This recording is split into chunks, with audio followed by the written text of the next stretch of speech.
because I have to ask many things to you so that I can move forward, right? So, okay.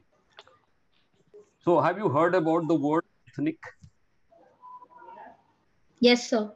Where did you hear that word ethnic?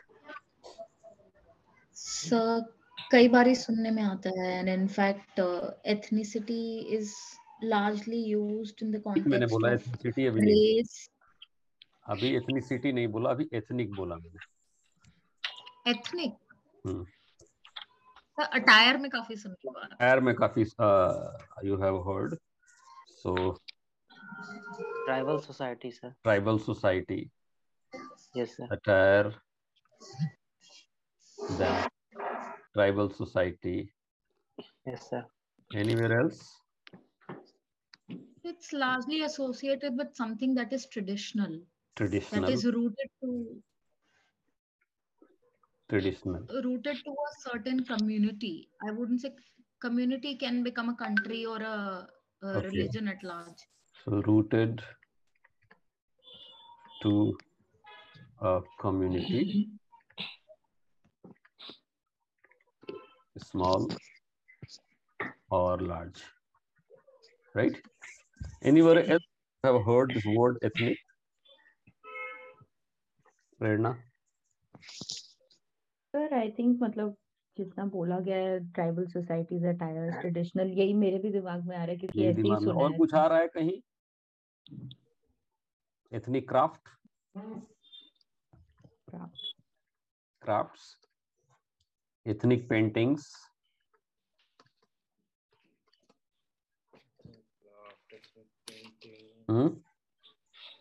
Why?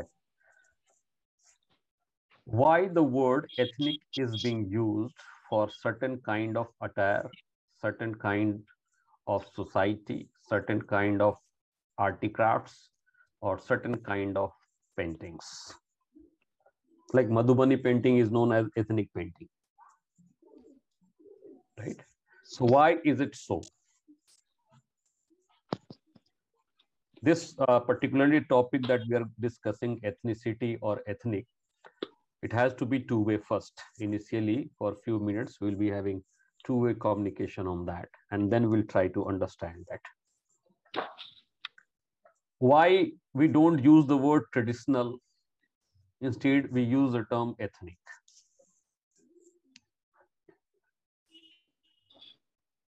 कभी सोचा है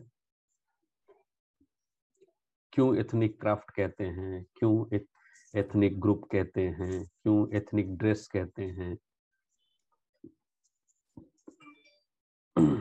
So can it be because of like ethnic is connected with a particular community? So why not ask saying that community? Why ethnic word?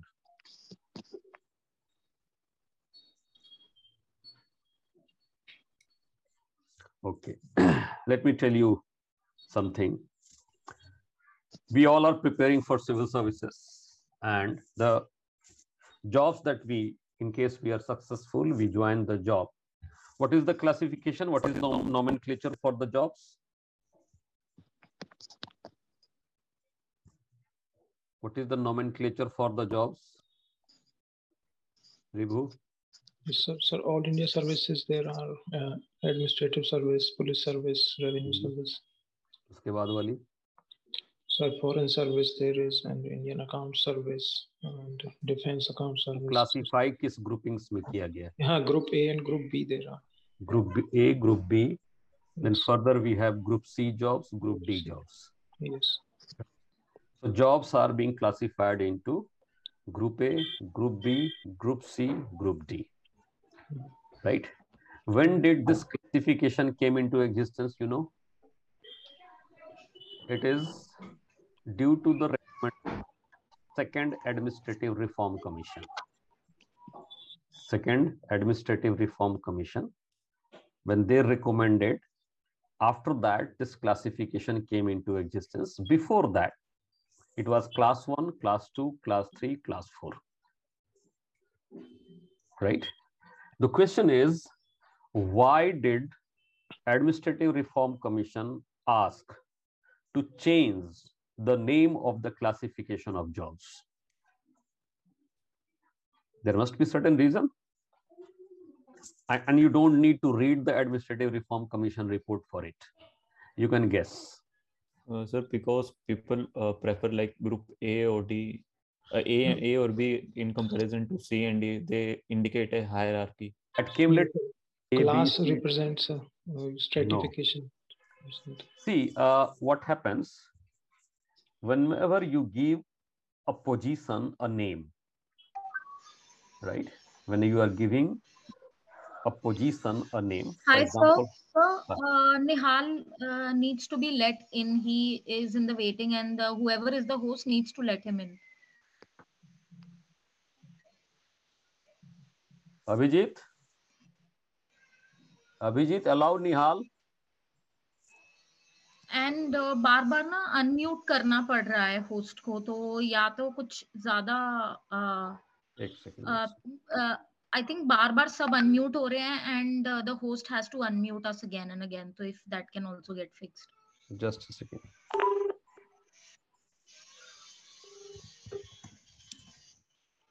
हाँ, change हो गया, कुछ change कर दिया है. अरे वो निहाल वेट कर रहा है, उसको एंट्री तो दो. नहीं, तो निहाल तो नहीं. अच्छा, कहाँ देख रहे हो तुम लोग? स्क्रीन की तरफ नहीं देख रहे हो क्या? ठीक है, कर दिया सर. हो गया. तुम लोग हम ही को होस्ट दो यार. Okay sir. और अनम्यूट मत करो किसी को. सॉरी, म्यूट मत करो किसी को. They will themselves. We are only 12 people, so we can regulate that. ठीक है, सबको आप ऑन रहने दो, बाद में अनम्यूट करेंगे और म्यूट करेंगे. ठीक, right, okay. So whenever there is a position, when I said class 1 job, right, and this class 1 job was the topmost job, right? It was associated with certain privileges, power, ranking, right? When you go to 2, 3, 4, what you find, there is a decline in power, privileges, status, and ranking of these jobs. It's but natural. Because on the basis of certain obligation, certain duty, certain power that is required, certain privileges to motivate the people, we classify the jobs into these categories, right? Now, what happens, because of the associated privileges, power, prestige, etc., the term 1, class 1, comes to imply superiority, right? And class 4 implies some kind of inferiority, right? Initially, it was said that it is mere classification of jobs on the basis of duties and obligations. But along with the duties and obligations, certain privileges, power, prestige, etc. gets associated. And as a result, class 1, class 2, class 3, class 4 attain the notion of superiority and inferiority, upper and lower rank. Am I right, Ribu? Right? So what happens because of this appendage of superiority and inferiority notion with these jobs? Those who are posted at lower rank, they feel demotivated.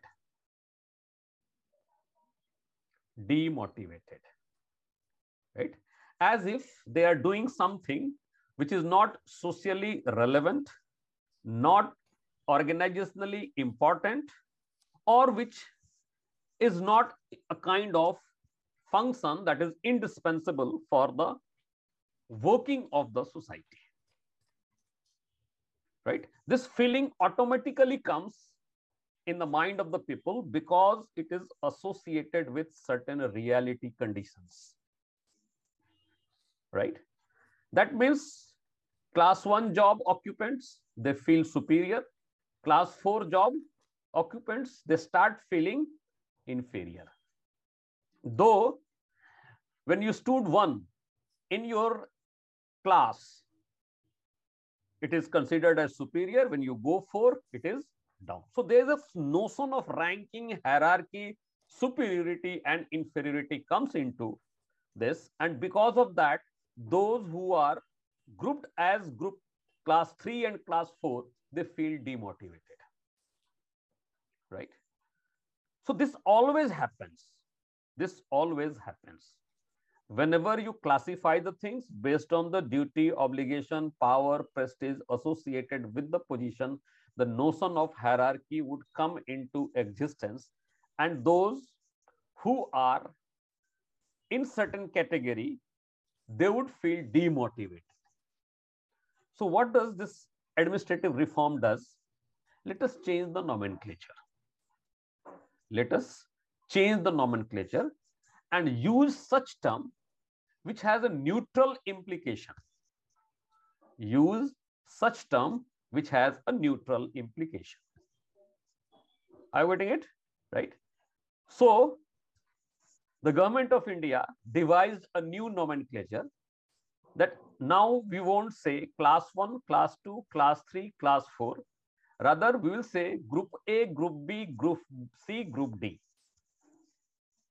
So this classification is nothing but a replacement for the erstwhile classification and nomenclature which had attained the notion of hierarchy, the notion of superiority and inferiority.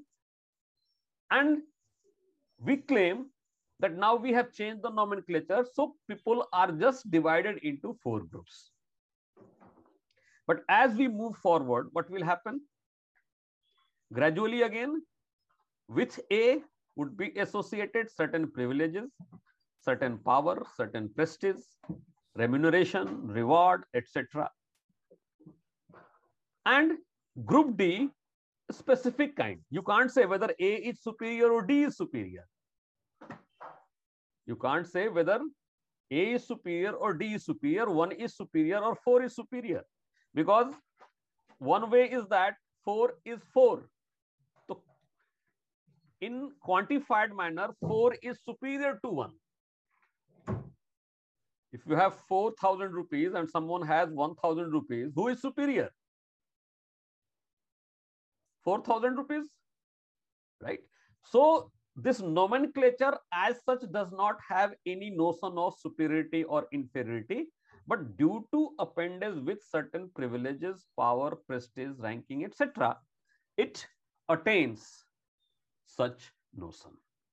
So this group A, group B, group C, and group D, this classification is nothing but to address that demotivation of class 3 and class 4 job employees. It is something, a nomenclature that has a neutral implications. A neutral implications. So whenever some term attains such type of notion, which is described as primitive, backward, right? Then in modern plural society, there is an attempt to replace those terms by certain terms which has neutral implications, right? That's why we don't say traditional, because the moment we say the word tradition, tradition had got appended with backwardness.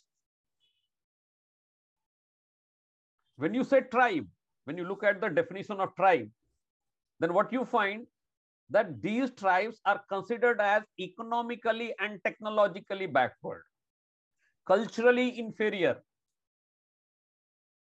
There is no civilization developed into that. So these words had attained a demeaning notion right? So in modern plural society, there was a search for a term that will be used which would have a neutral implication, right? And this term ethnic is a polite replacement, a replacement of the terms which had attained a kind of demeaning derogatory notion, right, with a term which has neutral implication. That's why we don't say handicrafts, because when you use the word handicraft, that means technologically backward. When you say traditional society, means it is not modern, it is not desirable. When you say tribe, means you are saying someone, you are referring to a group which you are considering as backward. So when we say ethnic group, then that notion is neutralized. That's why today the term ethnic is more popular. Instead of handicrafts, instead of traditional dress, hand woven dress, instead of tribes, instead of certain kind of paintings, etc. Right? This term ethnic or ethnicity came into existence in modern society in America as a polite replacement for the term race, which had attained negative notion. Are you getting it? Right? The term ethnic or ethnicity was used as a polite replacement for the term race, which has attained a negative notion in 20th century. Right? We'll see here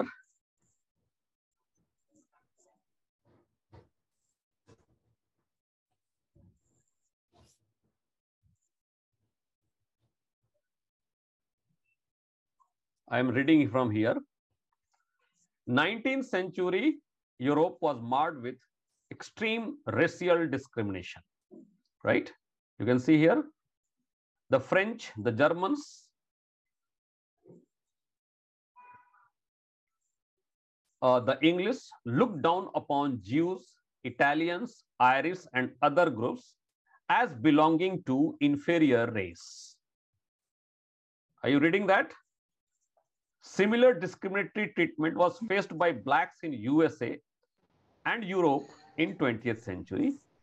In America, during Second World War, Jews, Italians, Irish, etc. were considered inferior to the dominant group of largely British descent, because most of the Americans are the migrants from European nations. Such discriminatory treatment gave a negative notion to the term race, and liberals were looking for a substitute term having neutral implications, right? The term ethnic emerged as a suitable replacement, right? Later on, the term was used in highly diversified sense. Are you getting? You want to write that?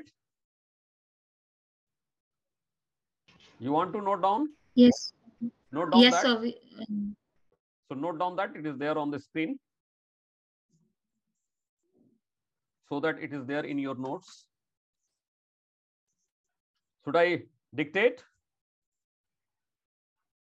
Yes, sir. It will be nice. Okay. Write down 19th century Europe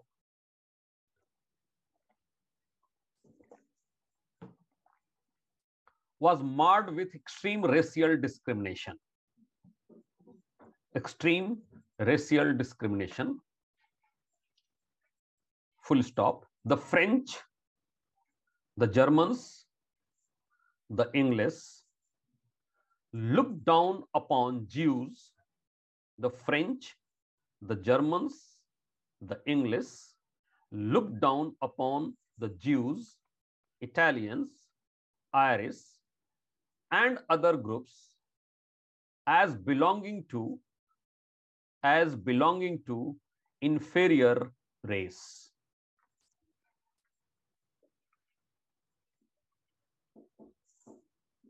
Similar discriminatory treatment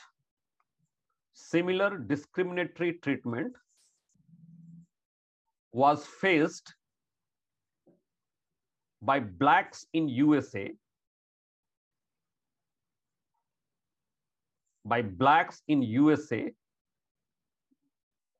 and Europe in 20th century.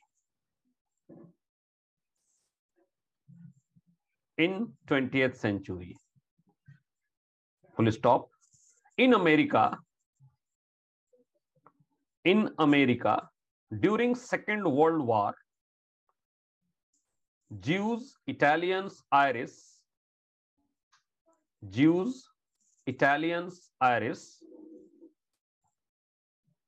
etc. were considered inferior to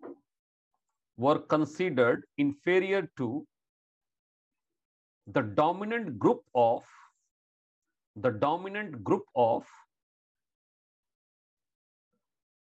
largely the British descent.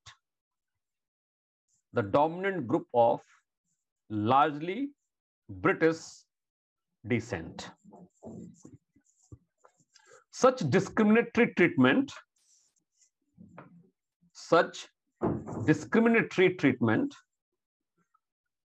gave a negative notion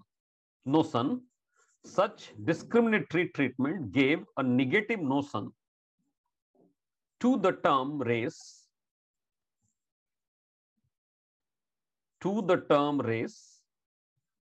and liberals were looking for a substitute term having neutral implications.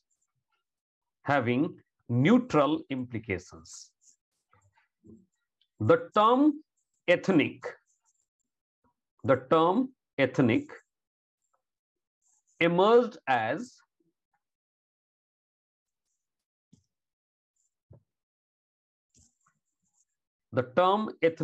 emerged as a suitable replacement, which later on was used in diverse sense.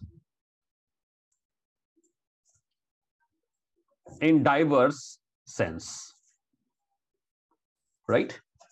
Later on, we'll be comparing the term ethnicity and race, and we'll talking about two philosophers. One is Van Dan Verge, and second is Michael Benton, right? And Michael Benton is a philosopher who said there is a need to distinguish between race and ethnicity. Verge said there is no difference between race and ethnicity, but Benton said there is a need to distinguish between race and ethnicity. And what is the distinction? Race is a negative term of exclusion.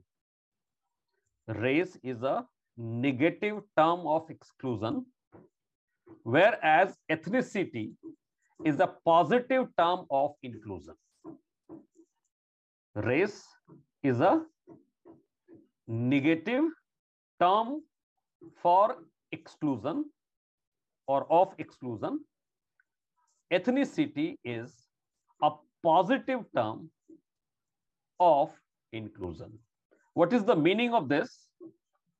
Negative term of inclusion means whenever the word or the term race is being used, This is used to denote a particular group, supposedly the biological group, as inferior, right?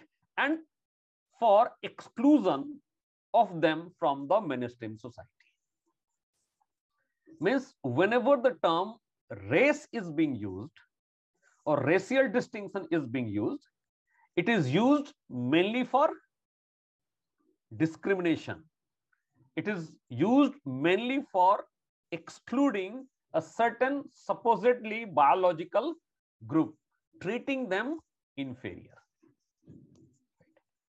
But we'll be reading later on that when we use the term ethnicity or ethnic group, this term ethnicity or ethnic group is a kind of mobilized group who is asking for inclusion in the mainstream development of the society. Are you getting it? That's why he said race is a negative term of exclusion, whereas ethnicity or ethnic is a positive term of inclusion. Am I clear? Yes, sir. Right? Yes, sir. Now we see whether this term ethnicity is really neutral or not. Right? Actually, the term ethnic is not a new term. It was popularly used between 14th and 19th century in Europe. The term ethnicity, and we'll see here that you can write down the term ethnicity is derived from the term ethnicity is derived from the term ethnicity is derived from the Greek ethnos, E-T-H-N-O-S, the Greek ethnos, which in turn is derived from the word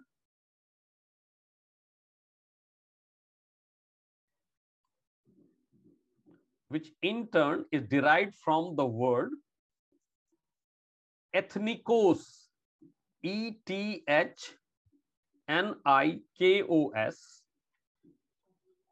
E-T-H-N-I-K-O-S, which originally meant Hethane. Hethane, you can see here, Hethane. Or pagan. Hethane or pagan.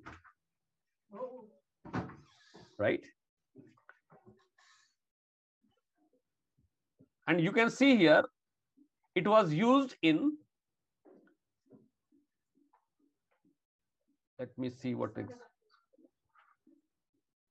It was used in this sense in English from the mid-14th century until the mid-19th century. Mid-14th century until the mid-19th century. Right? So ethnicity is derived from the term ethnos, which in turn is derived from the term ethnikos, meaning Hethane or pagan, and which was used, popular, between mid-14th century and mid-19th century in English. Right? Now the question is, what is the meaning of the term Hethane and what is the meaning of the term pagan? Right?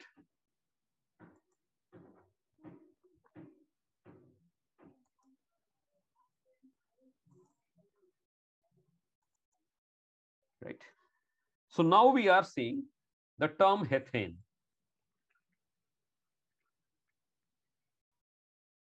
Right?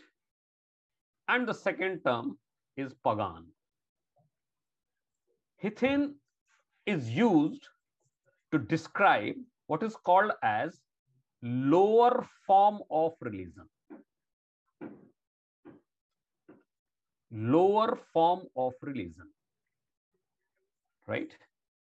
And pagan is used to denote a group which doesn't have any religion, that is irreligious group.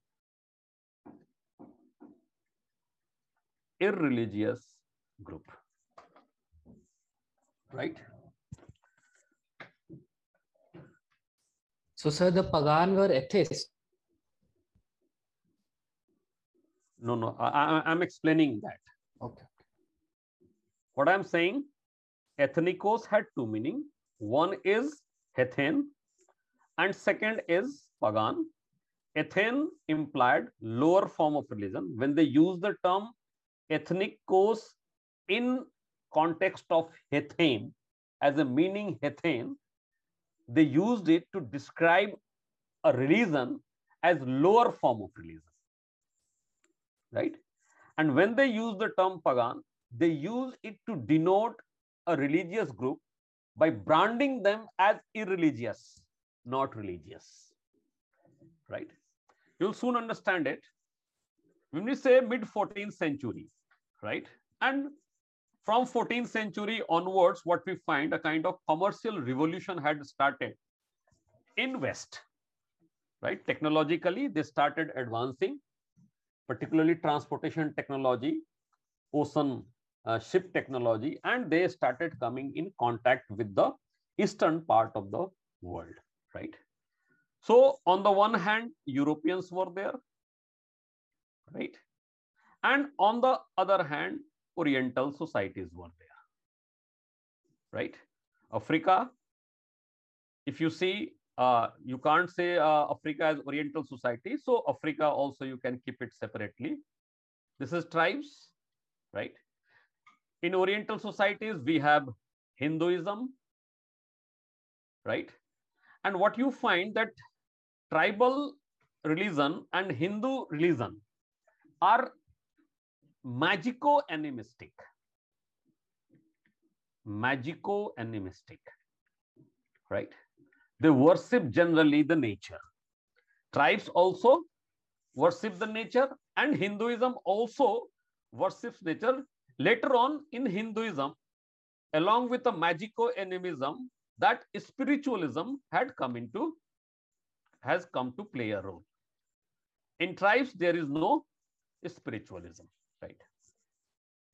But that's not important for us. If you look at Hinduism and tribes, their religion is polytheistic. Their religion is polytheistic. That means they worship multiplicity of gods and multiplicity of souls. Later on, when we come to the religion chapter, we'll be studying about these things also, right? Polytheistic, or it is called as polytheism, right? And Europeans were predominantly Christians. Europeans were predominantly Christians, and Christianity is a monotheistic religion. Christianity is monotheistic religion. When you read about evolution of religion, and we'll be reading the contribution of E.B. Tylor, right, who had propagated the origin of religion theory, and that is known as the theory of animism, right? E.B. Tylor, he propagated in 1871 this theory of animism, where he described that religion earlier was in the form of polytheism, and religion evolves from a polytheistic stage to monotheistic stage. Polytheistic stage to monotheistic stage. That means evolution is what? When you use the term evolution, we have not said, in fact, we have not read Social Change. One of the feature of the term evolution is it implies change with progress. Evolution implies, when either you use biological evolution, or you use social evolution, or you use religious evolution. In evolution also there are two types of theories, classical evolution and neo-evolutionism. But right now you just consider that whenever we use the term evolution, it comes to imply progressive change. Progressive change. Progress means you are bettering yourself. You are moving towards desirable and better life. Right? So if you are considering that religion evolved from a polytheistic stage to monotheistic stage, what would you consider monotheistic religion, superior or inferior? Superior. Superior, Yes. right? So Christians and Christianity, they considered themselves as superior religion, and magico-animistic religion, that was the characteristic feature of the tribes and the Hindus, was described as inferior or lower form of religion.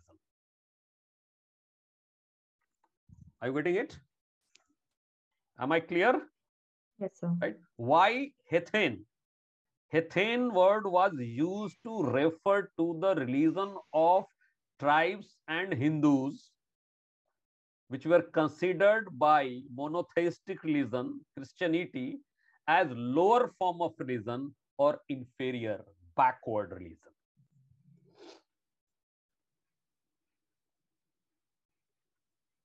Clear? The second was that there was a group which was not even ready to consider this magico-animistic religion as religion.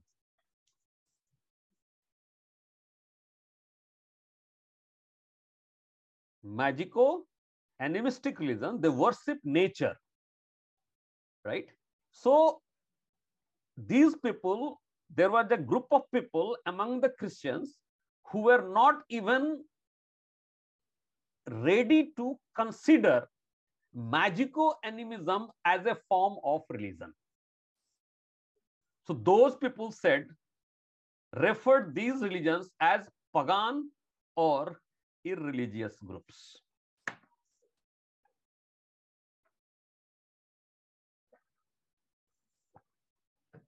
Now see here what is happening. Even the term ethnic or ethnikos, which were used between mid 14th century to mid 19th century, had a notion of inferiority, a notion of ranking. Right? But people forgot about that. That notion was forgotten with the rise of the idea of pluralism. So this term ethnic is a revisit of the term ethnikos sans notion of inferiority.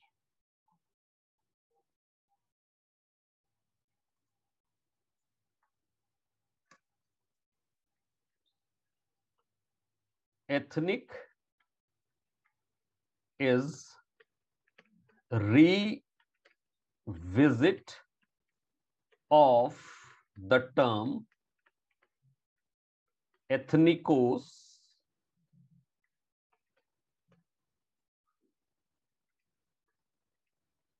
sans means leaving behind the notion of hierarchy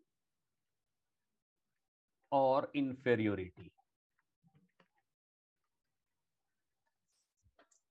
For example, imagine 50 or 100 years from now, Group A, Group B, Group C, Group D would attain the notion of hierarchy. And by that time, class 1, class 2, class 3, class 4 would have lost its notion of hierarchy.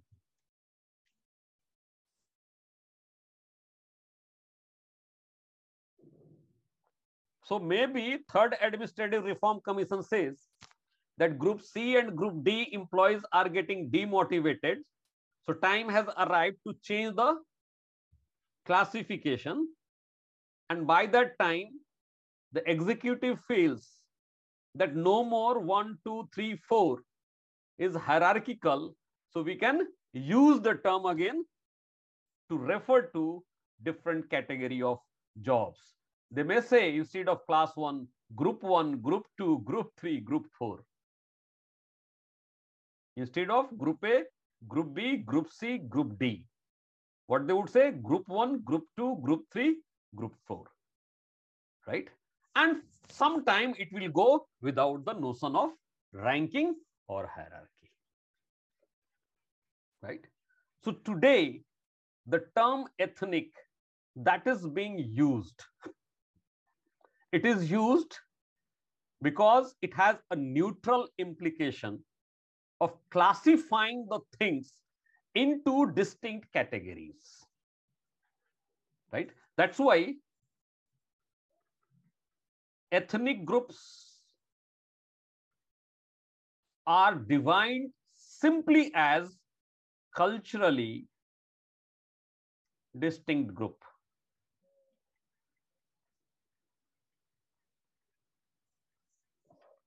So culture of a tribe, earlier it was said that tribal culture is irrational or backward. Now that notion does not exist. And that's why you will see G.S. Ghurye had said,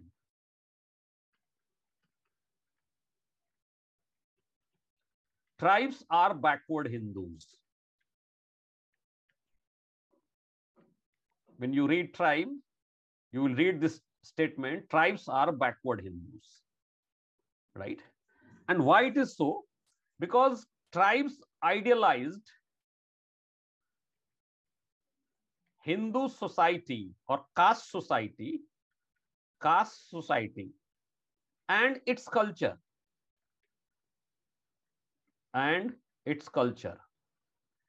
Right? And when we read Sanskritization, you will find that earlier many tribes tried to Sanskritize themselves and get assimilated in the Hindu social organization. In fact, in Sanskritization, we will be reading many tribes. Now they have attained a caste status. And this they have attained by Sanskritizing themselves. Now, why would you try to emulate the behavior pattern of some other group?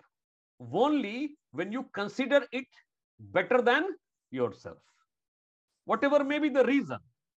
One of the reasons is said that caste system is an arrangement to establish economic relationship between non-kinsmen.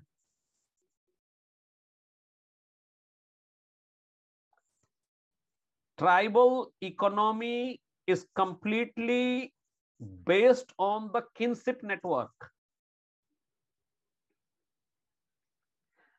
But the caste economy is an arrangement that relates non-kins with each other.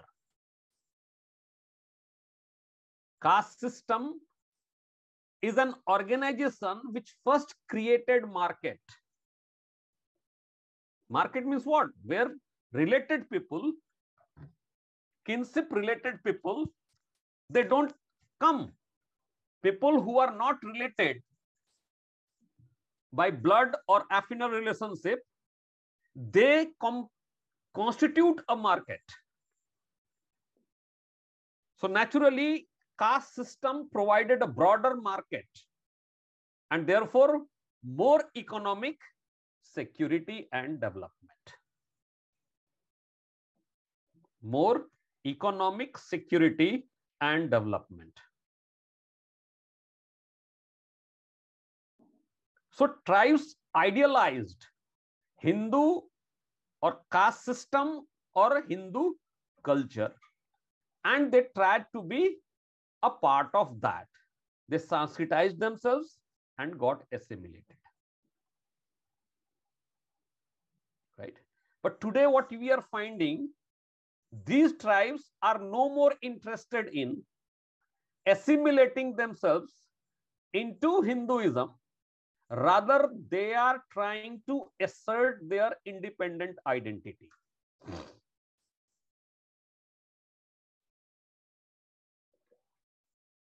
In fact, you can say today tribes feel proud of being called themselves as tribes.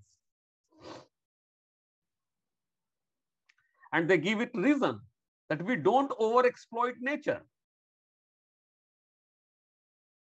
We use nature and ecology in a sustainable way. So who is modern? A group who is using nature in sustainable way, or a group who is over exploiting it for its own demise? Which one do you call modern? Less exploited. Less exploited, sustainable development. So tribes are no more interested in getting the identity of caste or relinquishing their tribal identity. They are not ready to accept that they are backward or primitive in nature. Right? So this is the things that it is going on. So today what we find that all these groups who in the past had attained a derogatory status, they simply consider themselves as different, not inferior or superior. That's the implication of the term ethnicity or ethnic group. Right? That's why in 1960s,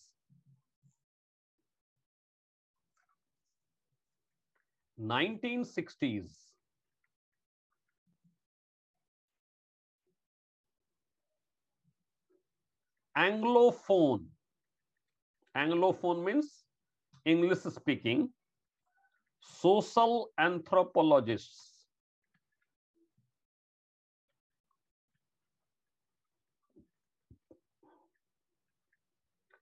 started using the term ethnic group instead of tribes.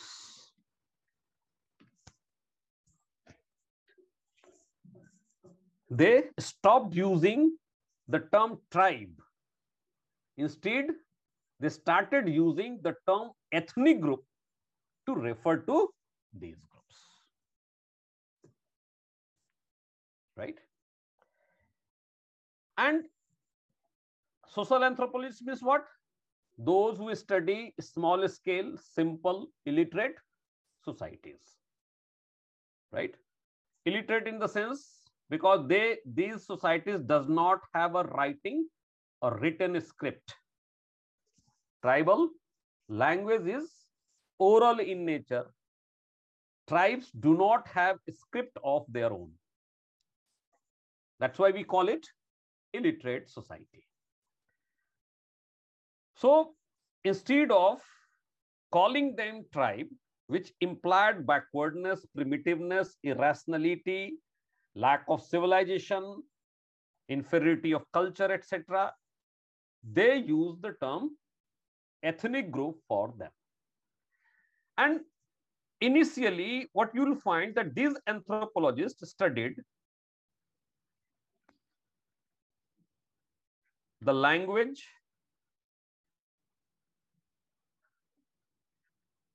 the food habit, the dress pattern of a group, an ethnic group, of an ethnic group. Right? So they were largely concentrated on the study of the content of the culture. So initially,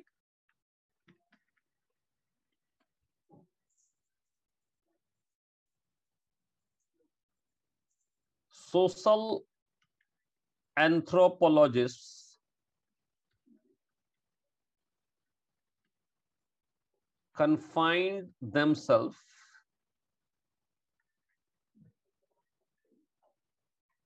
to the study of content of an ethnic group. And when you say content means its language, its food habit, its dress pattern, its norms and values. Culture, that is norms and values. Right? They picked up a group, studied their dress pattern, studied their food habit, studied their language, studied their norms and values or their way of life. Right? They did not give any attention to inter-ethnic relations or relationship between two groups. Right? Frederick Barth.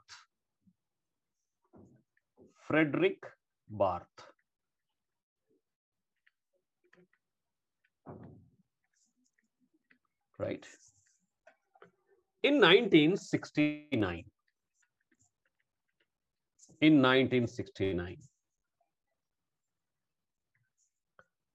he went for a paradigm shift.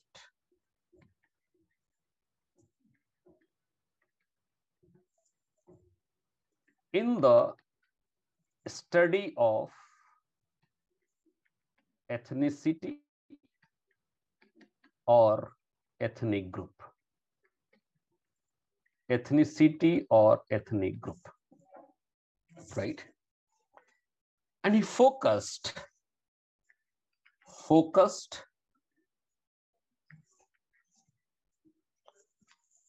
on cultural boundaries and social interaction. Cultural boundaries and social interactions.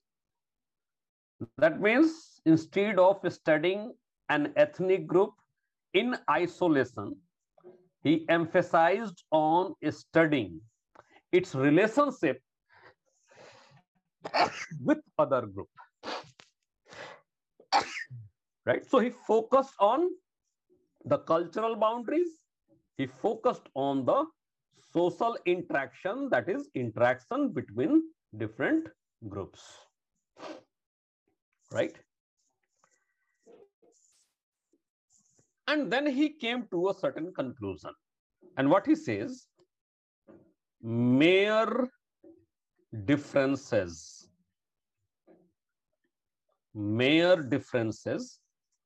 are not sufficient for a group to be called as ethnic group.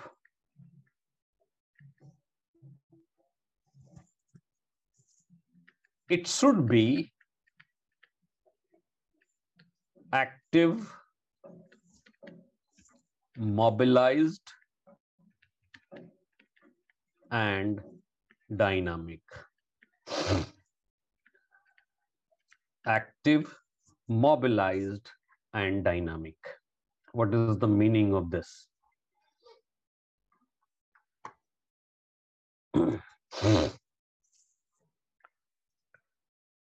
Ethnicity, according to this analysis, is a feature of group relationship. It's not a feature of a group in isolation. It's a feature of group relationship It's not the feature of a group in isolation. For example, Sentinelese tribes, we do call them ethnic group, but from this perspective, they should not be called as ethnic group. Why? Because they are not in contact with any other groups, right? So ethnicity or the formation of ethnic group, when does it occurs? When a group is into relationship. Into relationship means there is a social interaction.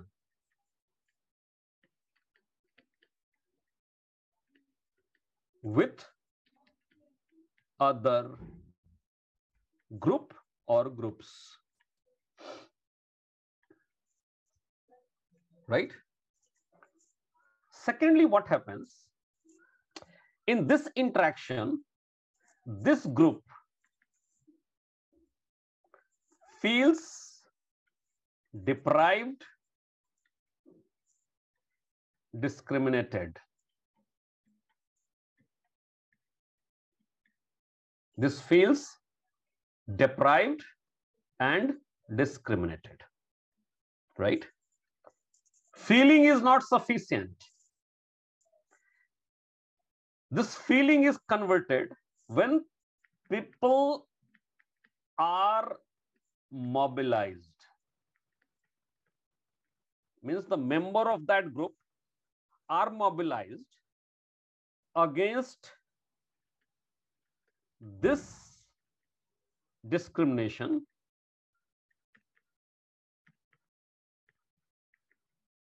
attain solidarity, and put pressure through concerted social and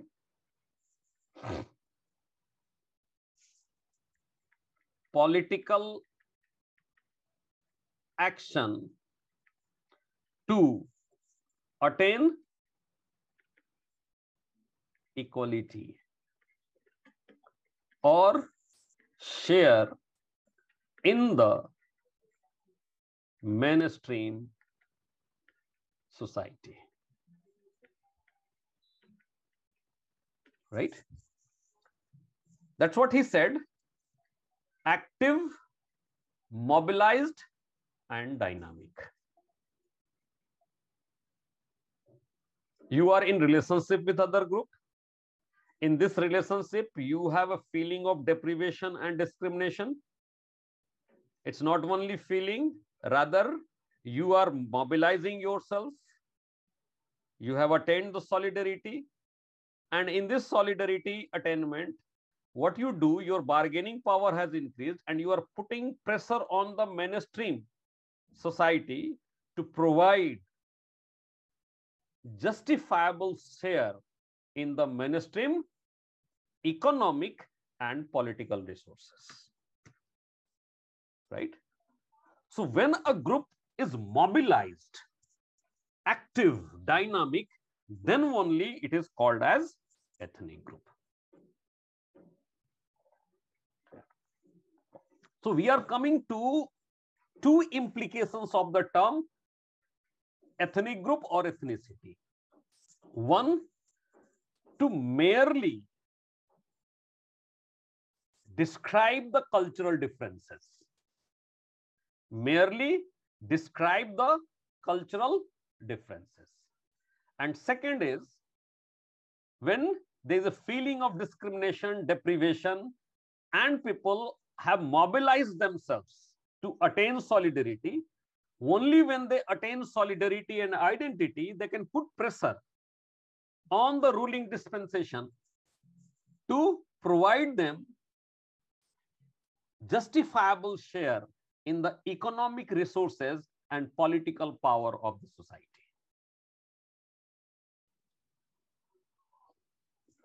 And Frederick Barth's this explanation is in concurrence with Weber's description of ethnicity and ethnic group. Weber was the first classical thinker. Weber was the first classical thinker who has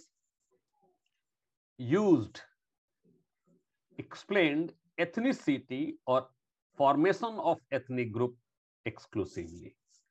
So what Weber's view is that? So Barth's view is in concurrence with Max Weber view on ethnicity and formation of ethnic group. Formation of ethnic group. Right? What he says, there has to be a group belief, or you can say a group consciousness that we constitute a group. Right? Second, there's a belief in common descent. Common descent. And this belief of common descent may be real or imaginary. Right? This belief of common ancestry in the most of cases is fictional. In most of the cases is fictional. Reinforced and reconfirmed. Reinforced and reconfirmed on the grounds of cultural or physical similarity.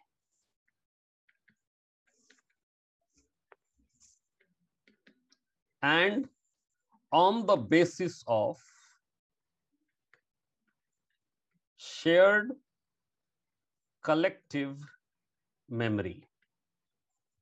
Shared collective memory. Right?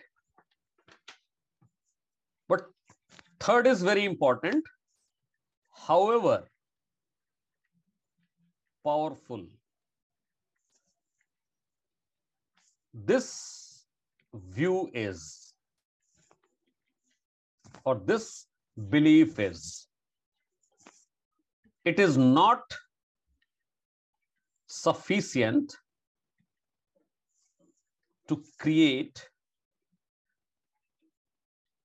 ethnicity. Right?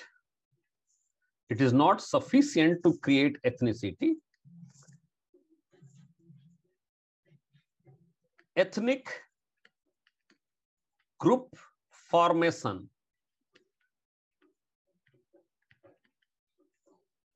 takes place only when concrete social and political action is taken.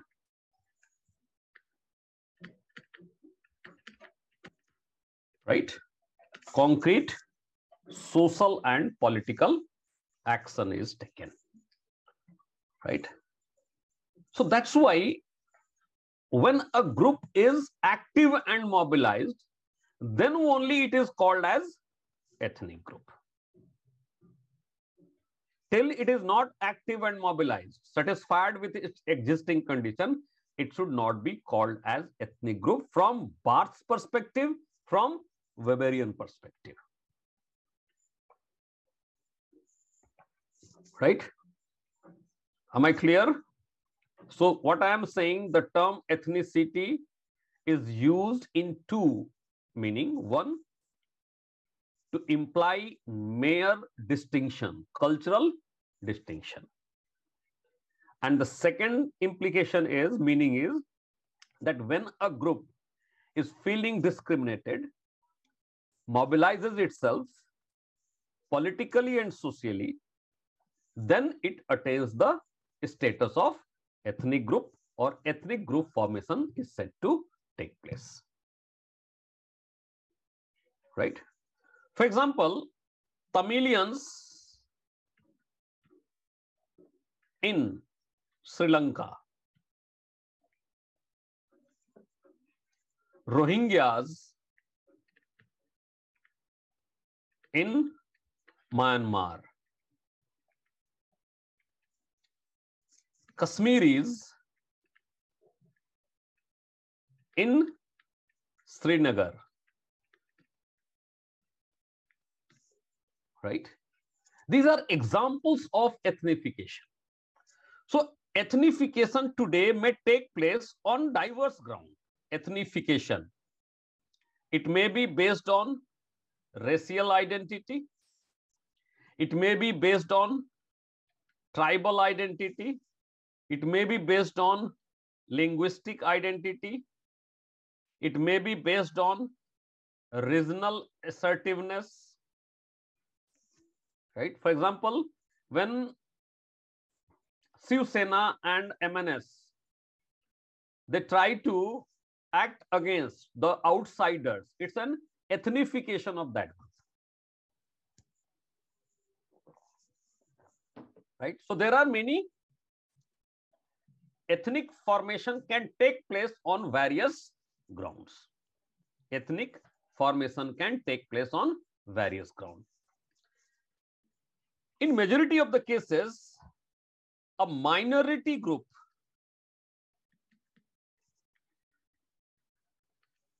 attains or said to be attains or said to be ethnic. But it's not necessary that only minority group would be ethnic. Even a majority group can also be ethnic. For example, blacks in South Africa. Blacks in South Africa during apartheid regime. During apartheid regime.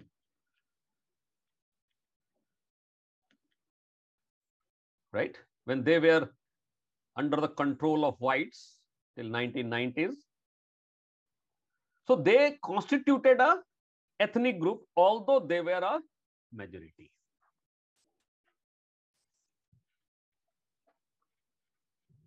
Right? So this is the concept of ethnic group. This is the process through which ethnification of a group takes place. This is the basis on which a group may convert itself into ethnic groups, right? And these are the description of the ethnicity and ethnic group. Now, as I said, that ethnicity or race relationship, ethnicity and race. I'm just mentioning again, we have already said, a Polish philosopher is there, Pierre van den Berge. Pierre van den Berge, he regards race relations as a special case of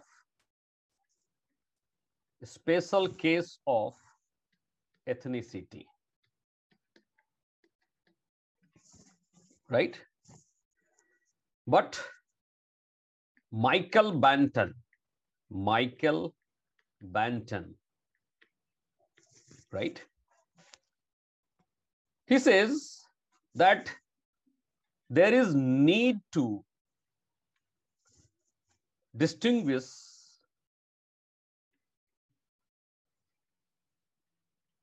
between the two. There is need to distinguish between the two, right? And what he's saying,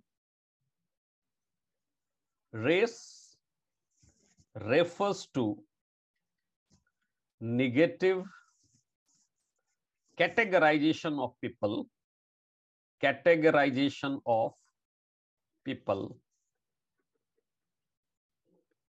right? While ethnicity has to do with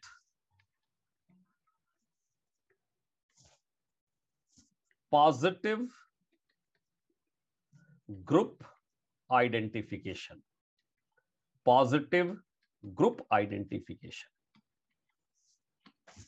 right?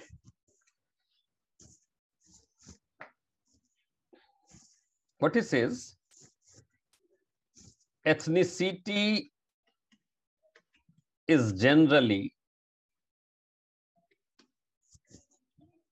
more concerned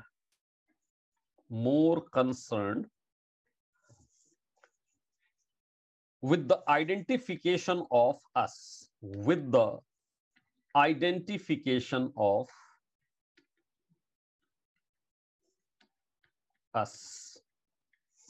right? While racism is more oriented to categorization of them, right? So race is a negative term of exclusion, whereas ethnicity is a positive term of inclusion, right? Positive term of inclusion.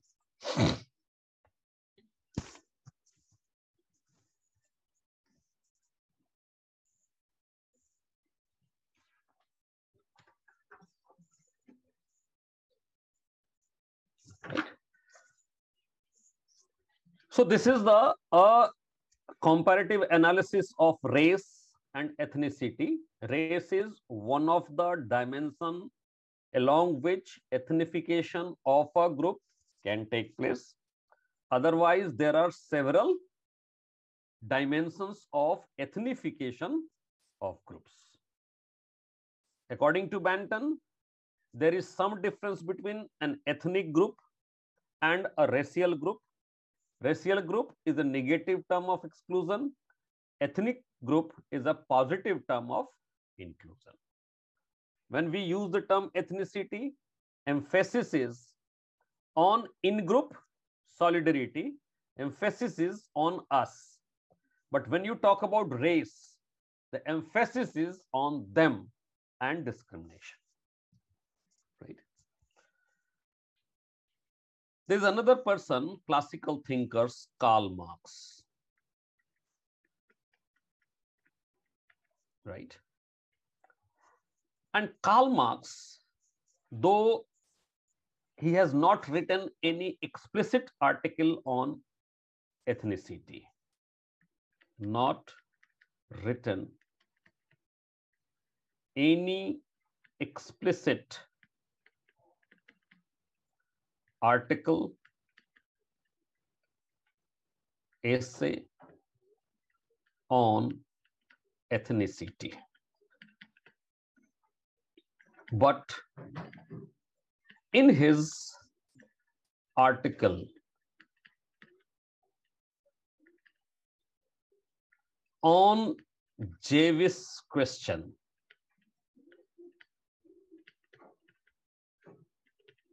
in 1844, on Jewish question in 1844, he has addressed the issue of ethnicity and ethnic conflict. Ethnicity and ethnic conflict. Right? In 1844, he had written an article, and that article was on Jewish question. I have already discussed with you that Marx was a Jew. Have I discussed? Right? I had said that one of the main difference between Marx and Weber is Marx was a Jew and Weber was a Protestant Christian. And Jews have suffered religious persecution periodically in Europe because of certain stories. We are not talking about the stories whether it is real or fictional or imaginary. We are not going into that. But that story prevailed that Jesus was killed by Jews, and that's why there existed an antagonism against the Jews among the Christians. And that's why whenever Europe underwent some sort of political and economic upheavals, social instability, right? The persecution of Jews had become a tool in the hand of the ruling dispensation to deviate people's mind from the real issues and consolidate their control over the society and its politics. Whatever may be the reason, Jews faced religious persecution very often in a violent way, right? And this feeling is known as anti-Semitism. And that's why Jews were a very discriminated lot in European society, right? Marx, being a Jew, has naturally to be concerned about Jews' conditions, their persecution, and he was also interested in emancipation of the Jews, right? So Marxist theory, right? And this I am teaching from a book called Sociology of Ethnicity by Sinisa Malazevic.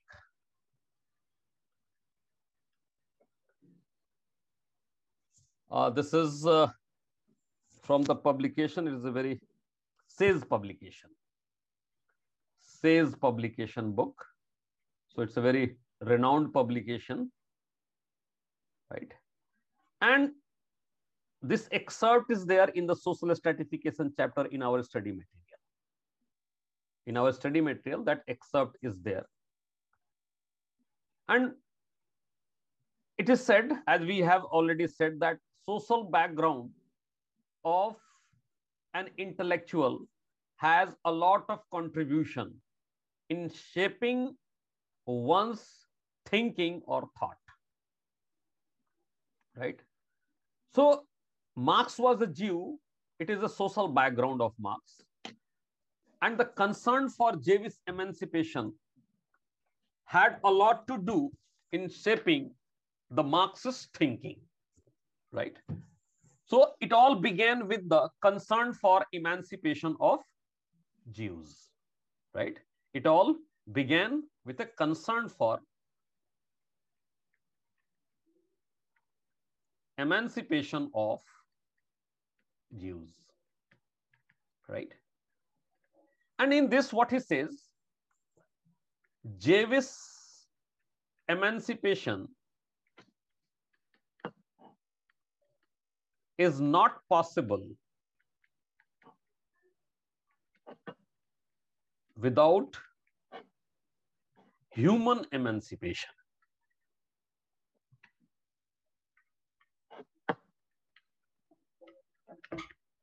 Means Jews' conditions can be emancipated only when humanity as a whole is emancipated. Humanity as a whole is emancipated. That means he's trying to say that there is certain root cause of discrimination of all sort of discrimination. Even this religious persecution of Jews is rooted in some abstract cause, right? And the abstract cause, what he says,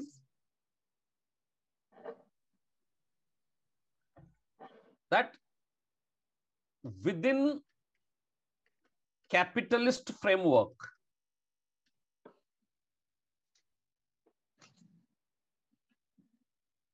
provision of some civic and political rights is not going to resolve the situation, right? If you give Jews some political and civil rights, it will not help in their emancipation in a sustainable way, right? So what we see is that human emancipation is required, and then he says human emancipation is not possible within capitalist framework. It is not possible within capitalist framework. Because capitalism is inherently discriminatory. Inherently discriminatory. Capitalism is inherently discriminatory. And the source of all this discrimination is the concept of private property. That means without weeding out, without demolishing capitalism, the problem of the Jews and such persecuted people cannot be dealt with, right? And that's why he says that there has to be a total structural change in society, and this total structural change in society is the complete abolition of the concept of private property, right? Thereafter, he talks about ethnic conflict in his period in Britain.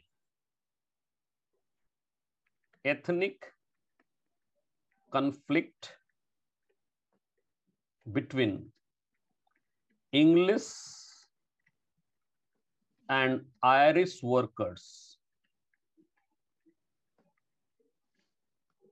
in his time in Britain. In his time in Britain, right?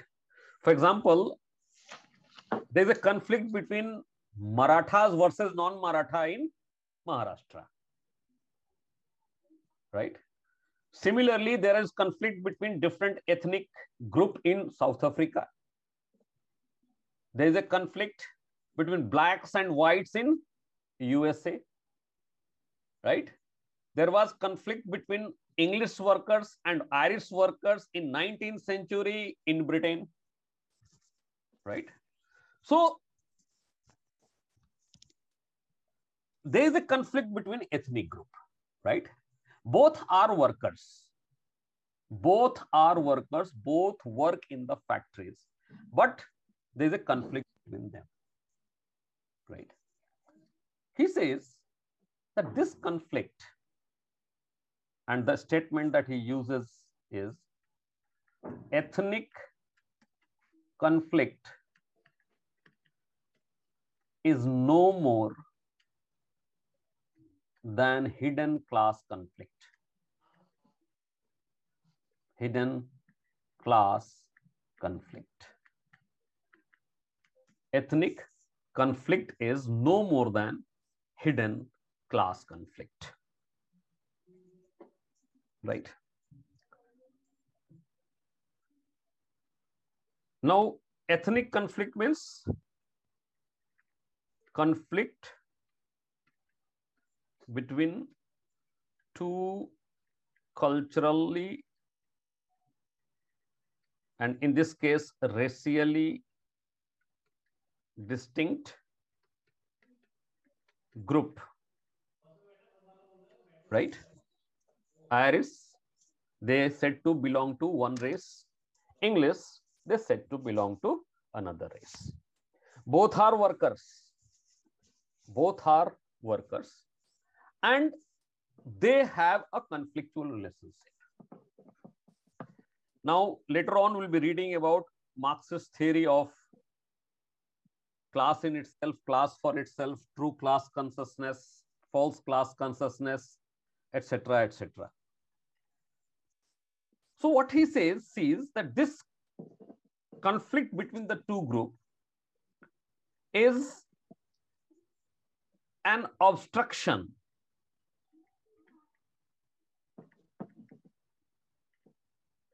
in class in development of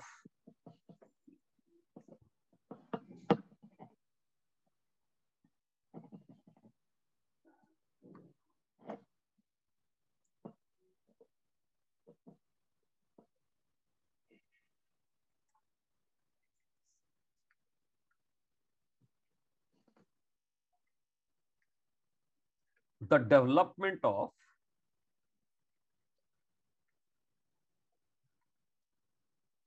class consciousness, true consciousness, or what we say, class for itself. Class for itself, right? Here, for the time being, you think that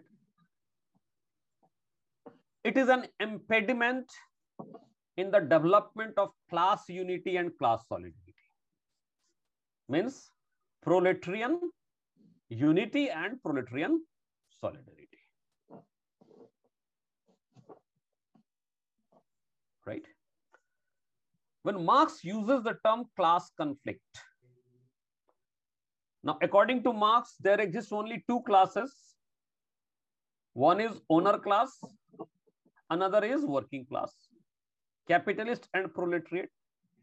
So for Marx, there is only two classes in any society: masters and slaves, barons and serfs, capitalists and proletariat.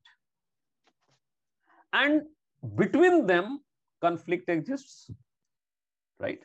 So this class in conflict here in industrial society is implying the conflict between capitalists and proletariat.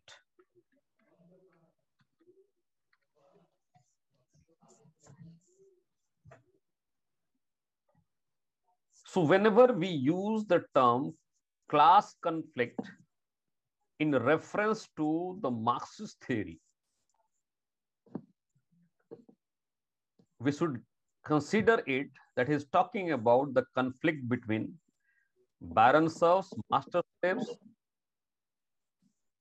capitalist proletariat, not between the group of the workers themselves.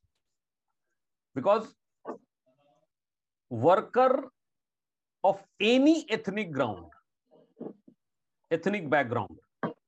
worker of any ethnic background constitute a single class.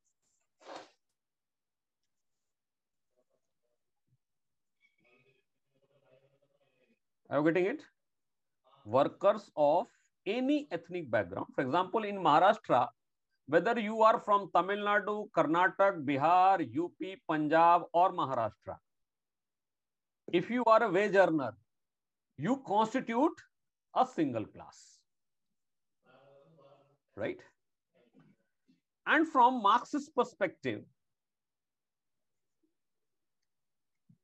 workers' interest would be served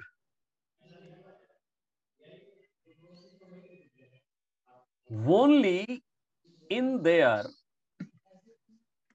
unity and unified consciousness.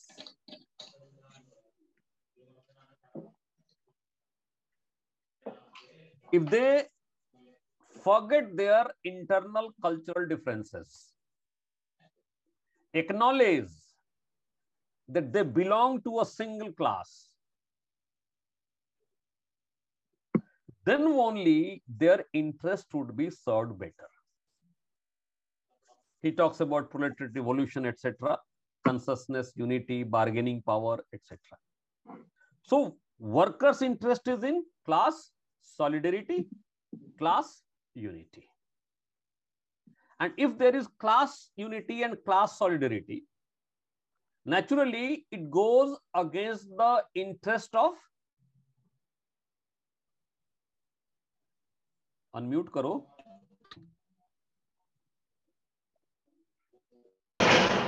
Yes, sir. goes against the interest of capitalist, The capitalist. the capitalist class, right? So what we are finding here, unity goes against The interest of class. capitalist class, and unity would serve the proletariat class.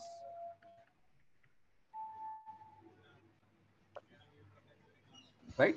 Because collectively their bargaining power is higher. Collectively their bargaining power is higher. Yes. Right? So in such situation, who will oppose the unity of the proletariats?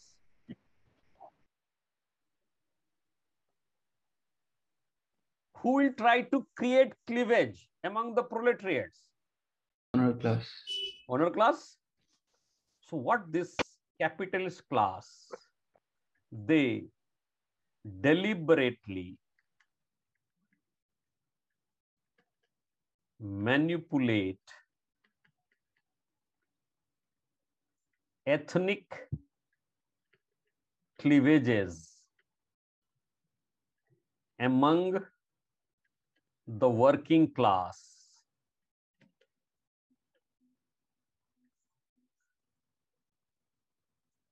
so as not to let develop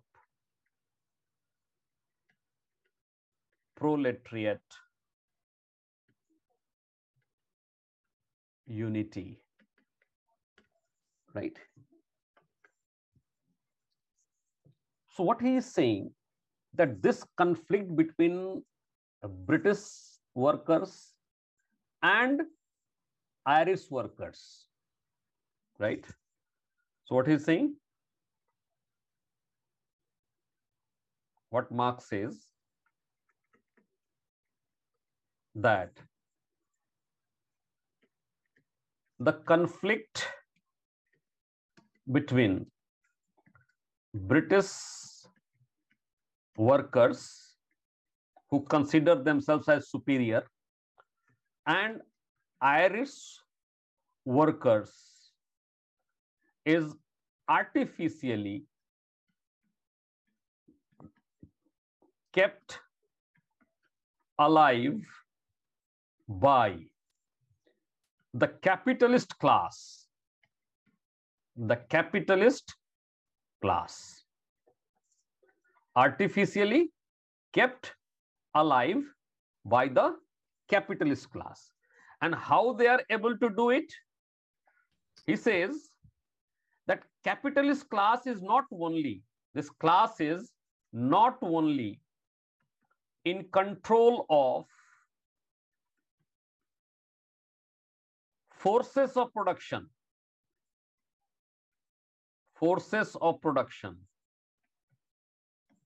or the material conditions of the society. They are not only in control of the forces of production, but also control means of Production. tools of mental reproduction, right? Means they control those tools, those means which produces certain kind of mindset in the society, right? And what they say, newspaper, mass media, churches, etc. These are all means of the mental reproduction, right? So from all these platforms, this conflict is kept alive, and they are not allowed to develop the class consciousness, class unity. Definitely, as I said, class in itself, class for itself, etc. will be discussing when we come to Karl Marx. Here, for the time being, capitalist interest, according to Karl Marx, is not served by the unity of the proletariat class. So they would always be looking for opportunities to create cleavages and fissures among them, right? So that they do not develop unity among themselves, because a unified proletariat class would have higher bargaining power, and therefore they would be dominating over the capitalist class. That's why he says that this conflict, ethnic conflict, is artificially kept alive, and that's why ethnic conflict is no more than hidden class conflict.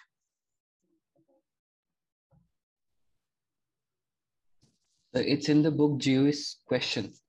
Jewish Question, yes. Jewish Question. Okay. It's an article. It's not a book. It's an article. Okay. So,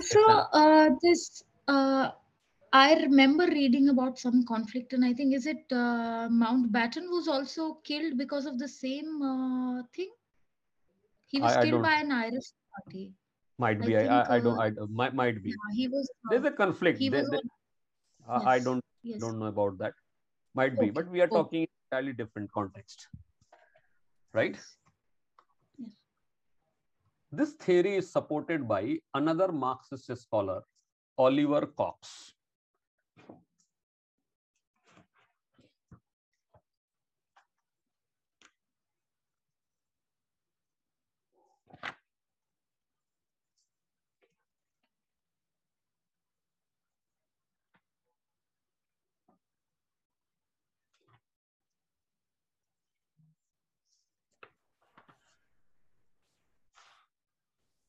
सब Marxist है तो support करेगा ही. हाँ, तो support करने का कुछ basis भी तो होगा. ठीक है. Oliver Cox, and His analysis is based on the analysis of ethnic relations in US, right?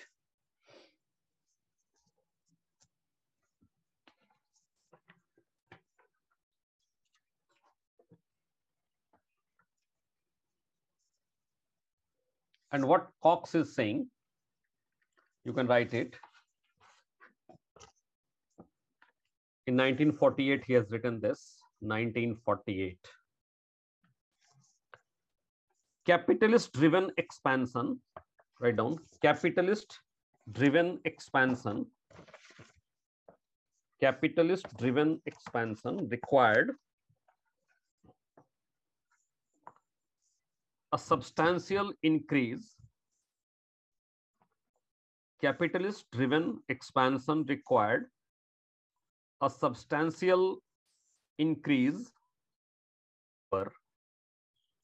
in cheap labor, which was acquired through colonialism,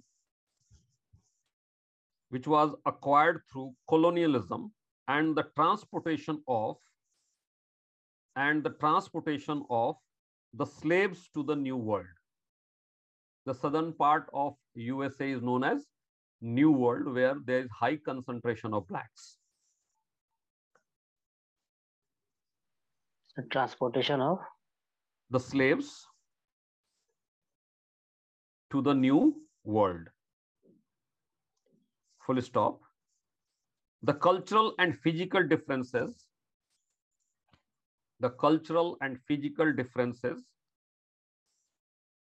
between African labor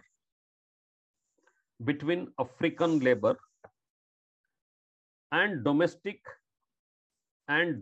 white workers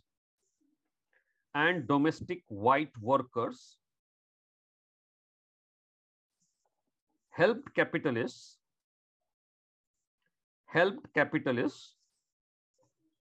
and big business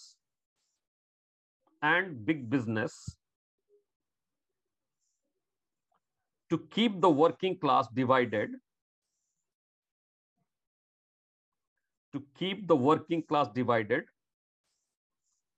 along ethnic lines.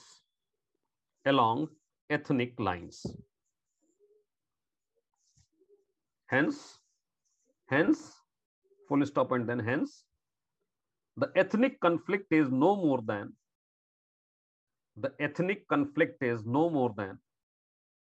hidden class conflict.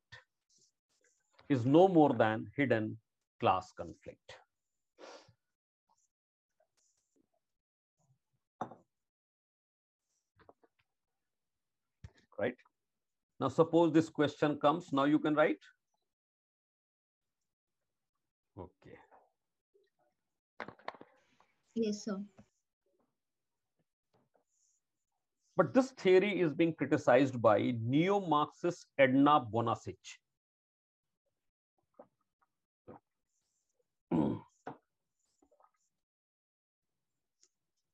Neo-Marxist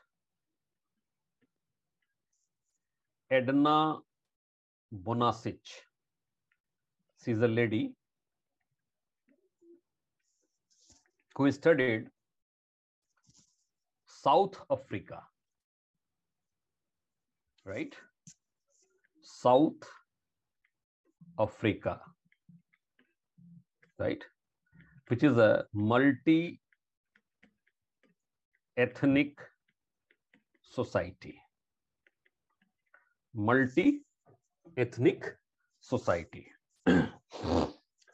She is neo-Marxist, means a modified form of Marxism. And what she says, that what Marx and Oliver Cox are saying is not correct. Right?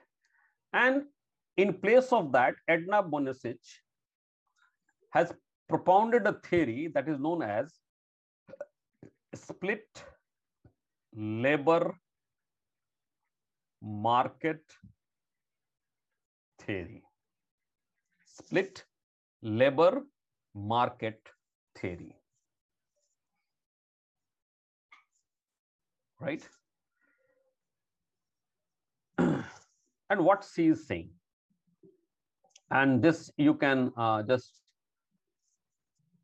imagine the condition that exists in Maharashtra also. He says in South Africa, and now you can compare the situation in Maharashtra. There are three stakeholders. Three stakeholders. Right?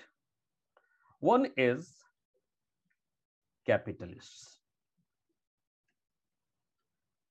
One is capitalists. Right? Second, he calls them labor aristocracy. Labor aristocracy. Right? And the third is other ethnic groups who are looking for, who are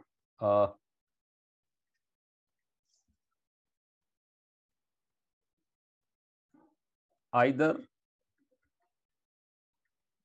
lowly paid or unemployed, looking for employment at any wage. At any wage. Right? So here in Maharashtra, you can consider this as a businessman or capitalist. This labor aristocracy is the Maratha people. Marathi local inhabitants. Right? And this people are the Tamil, North Indians, immigrants, or what we know as migrants. Right? Now, this labor aristocracy, because of their ethnic privileges, are generally into well-paid jobs. Right? And they demand higher wages. They demand higher wages. Right? Now, these migrant workers who have different ethnic background are either unemployed or they are looking for employment at any cost. Right? Now, what it finds, if this capitalist treats these people at par with this group, if capitalists treat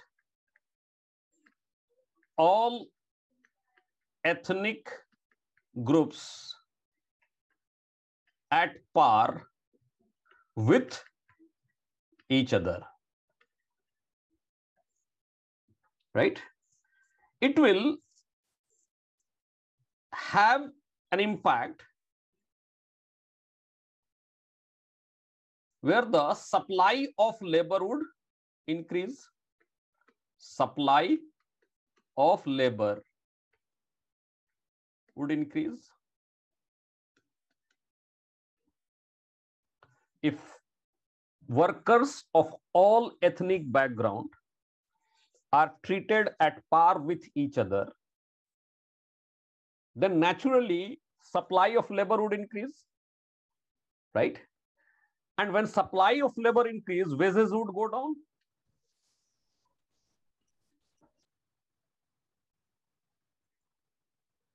And what better capitalists will get than wages going down? Because wages, later on we'll be reading that machine does not give any profit to the capitalists. Laborers are known as variable capital. So variable capital are the only source of profit, according to Marx himself. Right? And if the wages go down, capitalist profit increases. Right? So capitalist interest is served. Capitalist interest is served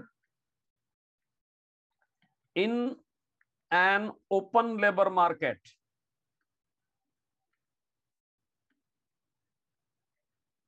Open labor market. So they are not going to create any type of cleavages among them. Right? Now, whose interest is served due to free recruitment? Labor aristocrats. Right? If all workers from each ethnic background are treated at par with each other, are given access to all jobs, it is the interest of the labor aristocracy harmed. Right? So this labor aristocrat is not, what they do, they adopt caste like methodology to keep outsider confined to low paid menial jobs. और अब देखोगे ये महाराष्ट्र में होता है, जब भी शिवसेना और एमएनएस के पास पैसे की कमी होती है, 2-4 नॉर्थ इंडियन रेडी वाले को मार देते हैं. मार दिया, सारे भागना शुरू हो गए तो प्रोडक्शन बंद हो गया तो बिजनेसमैन है उसको लॉस हुआ. तो बिजनेसमैन क्या करते हैं, जाके फिर जो है वो ब्रीफकेस जो है एमएनएस के ऑफिस में या शिवसेना के ऑफिस में पहुंचा देते हैं. ठीक है. और वो लोग जो कहते हैं अच्छा ठीक है अब काम करने में, थोड़े दिन के डिस्टर्बेंस होता है, अगर रेगुलर पैसा नहीं पहुंचता है तो यही प्रोसेस है. ठीक है. In the name of Maratha privileges, Maratha unity, Maratha consciousness, Marathi Manus. This is the game that is being played by these leaders. So what C is saying, that I am reading here, while the business class has interest in employing a cheap labor force and ethnically underprivileged groups have interest in becoming employed, the better paid labor aristocracy is in danger of losing their position. You want to write it? Yes, sir. Okay, write down. Yes. According to Bonasic,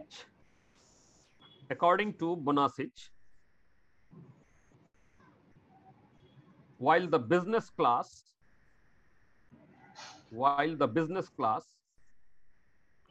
has interests in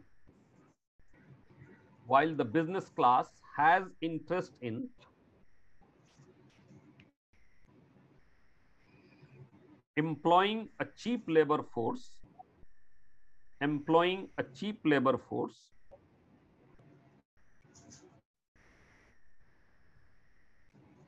and ethnically underprivileged groups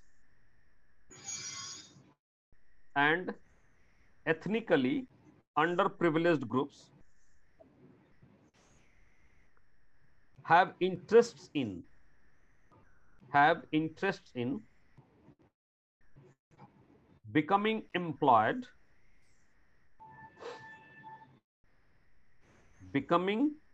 employed, the better paid labor aristocracy the better paid labor aristocracy is in danger of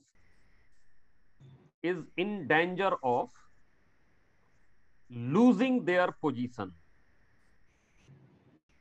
Losing their position.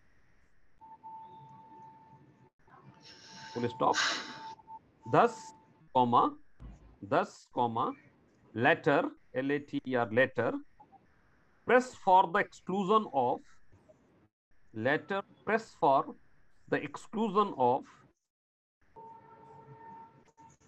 the cheaper class,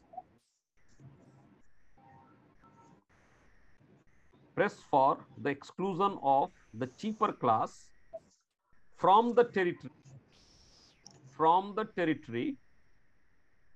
or resorting to caste arrangements,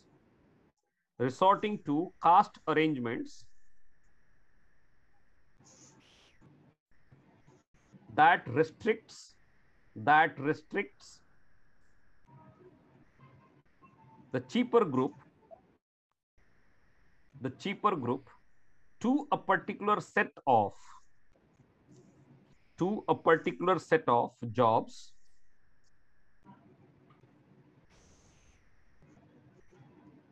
at lower rates.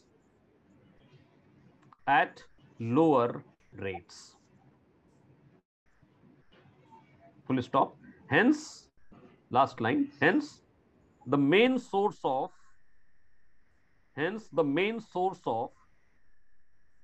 ethnic antagonism.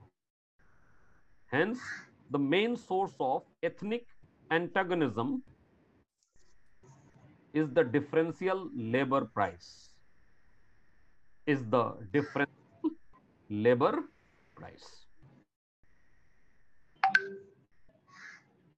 Right? We'll stop today here. Tomorrow we're talking about ethnic conflicts in India, based on an article written by Rajat Ganguly. Right? And after that, we'll see social exclusion, poverty, relative deprivation, etc., and that should be the last class of social stratification chapter. Right? Thank you. Thank you so much. Thank you, sir. Thank you, sir. Thank you, sir. Thank you, Have sir. a good day. You too, sir.